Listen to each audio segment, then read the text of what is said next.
It started as writing, and right from the beginning you knew this was different. It was a virus, an infection.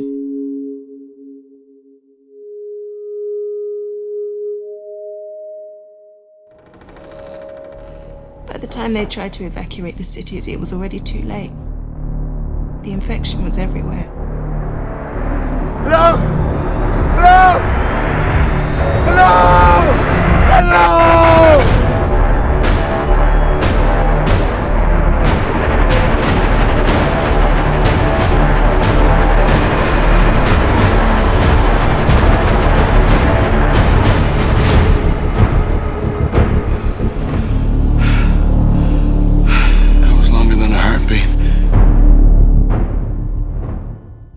Véritable bouffée d'air frais pour le genre du film de zombies, 28 jours plus tard est celui qui a su introduire les humains infectés au grand public. Entre une réalisation à double tranchant et une mise en garde dédiée à l'humanité, je vous propose aujourd'hui de découvrir 28 jours plus tard, de la genèse du film jusqu'à sa sortie au cinéma, en passant par un résumé et une critique de l'œuvre de Danny Boyle. Vous allez comprendre pourquoi ce film est le précurseur de mastodontes comme The Last of Us ou The Walking Dead. Alors sans plus attendre, c'est parti!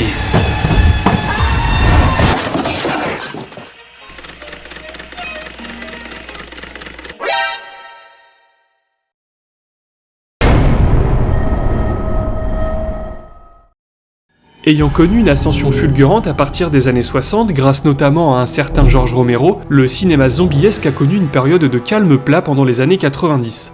Outre quelques productions sympathiques, c'est plutôt du côté du jeu vidéo qu'il fallait se tourner pour voir de la cervelle se faire écrabouiller. Et c'est exactement ce qui a conduit Alex Garland, écrivain et scénariste de 28 jours plus tard, à rédiger le scénario du film. Influencé par la filmographie de Romero, dont La Nuit des Morts Vivants ou Le Crépuscule des Morts Vivants, mais aussi par le film Le Survivant et par le jeu Resident Evil premier du nom, Garland a l'idée d'un scénario se passant dans une version post-apocalyptique de Londres, dans lequel les zombies ne seraient plus des zombies, mais des infectés dotés d'une intelligence réduite mais toujours capable de courir, sauter, se cacher, etc.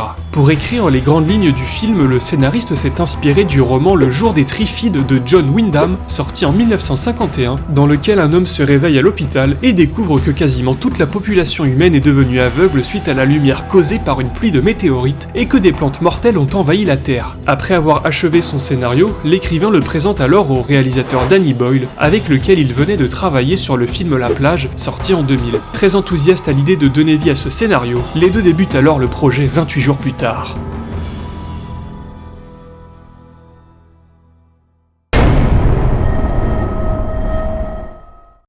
Après le refus d'Universal Pictures de financer le film, c'est le producteur Andrew McDonald et sa société de production DNA Films qui donnent vie au projet avec un budget de 8 millions de dollars financé en partie grâce à la loterie nationale du Royaume-Uni qui a d'ailleurs bénéficié d'un petit placement de produit dans le film. Pour trouver son acteur principal, Boyle a d'abord contacté Ewan McGregor, plus connu en tant qu'Obi-Wan Kenobi dans Star Wars. Mais parvenant pas à trouver d'accord avec l'acteur britannique, Boyle jette son dévolu sur Ryan Gosling qui refuse également le rôle avant de porter son choix sur Cillian Murphy, méconnu du grand public à l'époque. Imagine yourself in your worst moment of road rage and multiply it by 1 million, and that's what these people are like. Pour le design des infectés, Boyle et Garland se sont basés sur le virus Ebola, connu notamment pour provoquer des hémorragies au niveau des gencives et des yeux, ainsi que des rejets de sang. Dans l'univers du film, l'infection qui porte le nom de virus de la rage n'a rien à voir avec le virus de la rage que nous connaissons. Celui-ci se transmet par le sang et plonge son hôte dans un état de rage extrême et incontrôlable.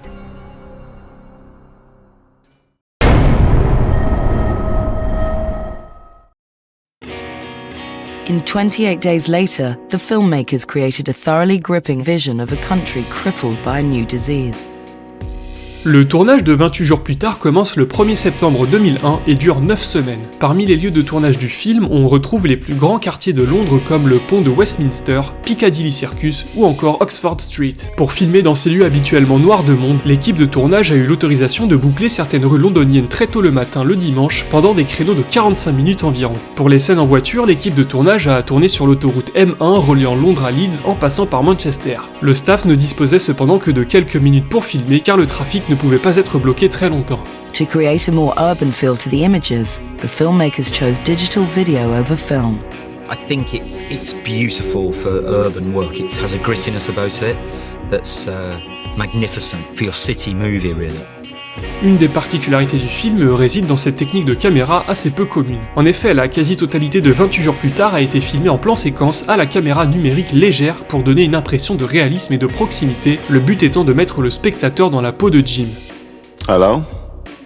Danny Boyle a donc sacrifié la qualité de l'image au profit d'un plus grand nombre de caméras qui lui ont permis de bénéficier de plusieurs angles de vue, ce qu'il trouvait plus adapté au milieu urbain de Londres. Pour réaliser au mieux les différentes scènes d'action dans la deuxième partie du film, il faut savoir que les acteurs incarnant des militaires ont dû s'entraîner quelques jours avec l'armée britannique afin d'apprendre à manier les armes à feu et à agir comme de vrais soldats. Pour la petite anecdote, pendant le tournage, le staff a oublié de ramasser un des faux corps utilisés dans la scène où Jim se camoufle pour échapper à ses poursuivants. La police, alertée par un passant, sera même venue enquêter sur place avant d'apprendre pour le film. Autre anecdote, l'avion que Jim voit dans les airs a été filmé par Danny Boyle depuis son jardin. Enfin, dans la scène finale du film, lorsque l'avion de chasse repère les 3 survivants, le pilote parle finlandais et demande à sa radio s'il faut envoyer un hélicoptère les sauver. Ah, et l'une des 3 horloges ici a l'aiguille des secondes arrêtées sur 28.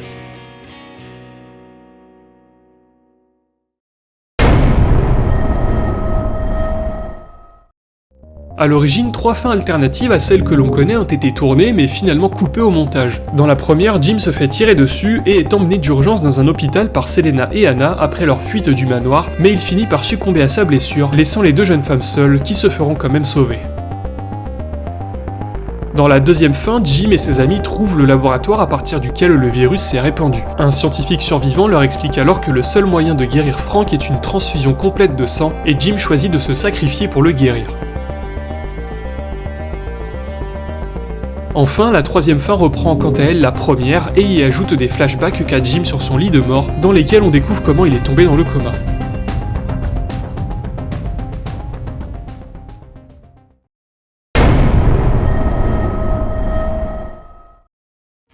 « 28 jours plus tard sort le 1er novembre 2002 dans les salles obscures britanniques et atteint le reste du monde courant 2003 dont la France au mois de mai. À sa sortie, le film reçoit un accueil positif et est crédité pour la nouvelle dimension qu'il apporte au film de zombies. On estime aujourd'hui que l'œuvre a généré plus de 85 millions de dollars de recettes dans le monde, soit plus de 10 fois son budget.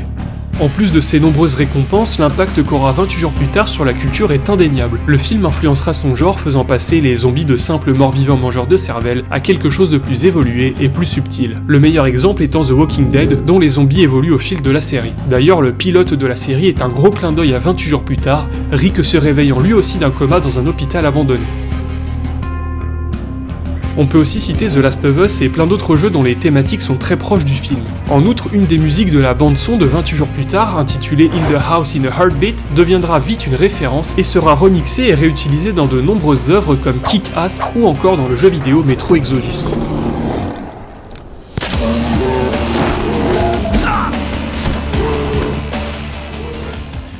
Enfin, l'univers du film ne s'arrête pas là puisqu'il existe un roman graphique intitulé 28 Days Later The Aftermath qui raconte les événements entre 28 jours plus tard et 28 semaines plus tard, le deuxième film de la trilogie. Une bande dessinée sobrement appelée 28 jours plus tard existe également et se penche sur la vie de Selena après les événements du film.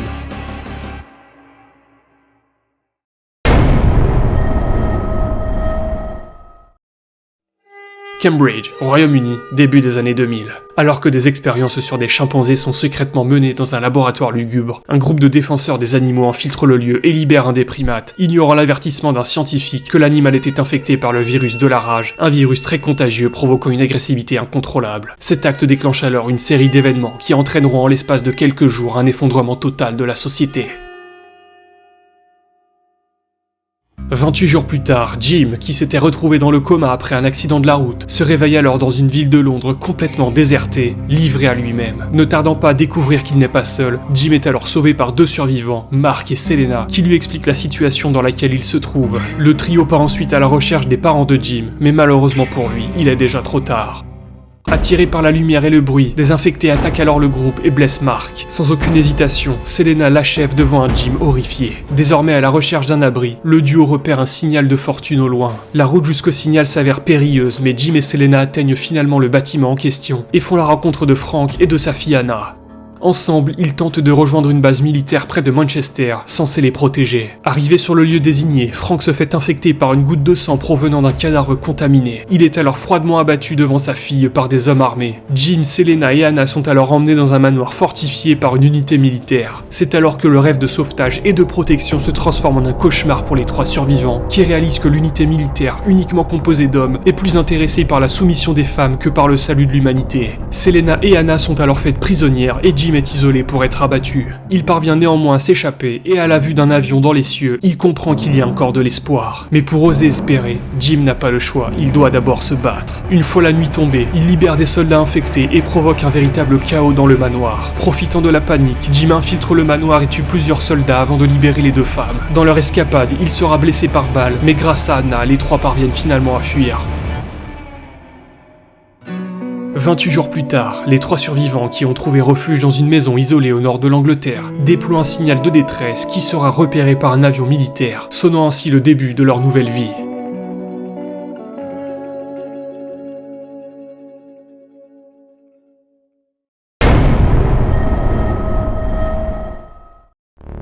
En regardant 28 jours plus tard aujourd'hui, on peut se dire qu'il s'agit d'un film banal à propos d'une infection comme on a l'habitude d'en voir. Mais il faut plutôt se dire qu'on a là le film qui a démocratisé le genre, car avant lui les infectés n'existaient quasiment pas.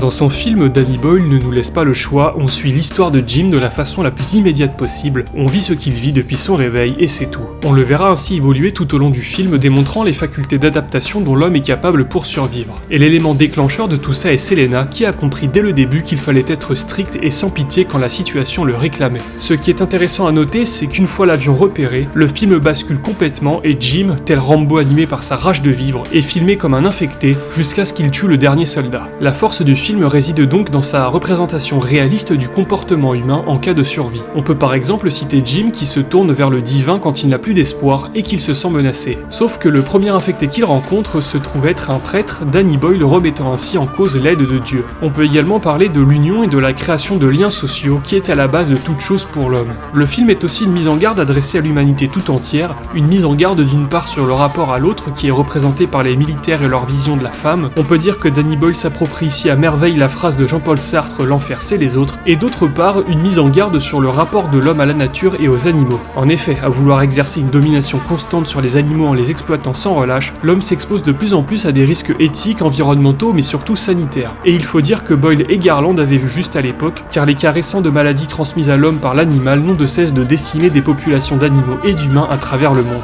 28 jours plus tard arrive donc à être un message poignant sur la condition humaine, tout en étant le point de départ d'une nouvelle vague zombie. The thing that's going to scare you or horrify you is a reality-based thing. It's a warning for us as well as an entertainment, you know?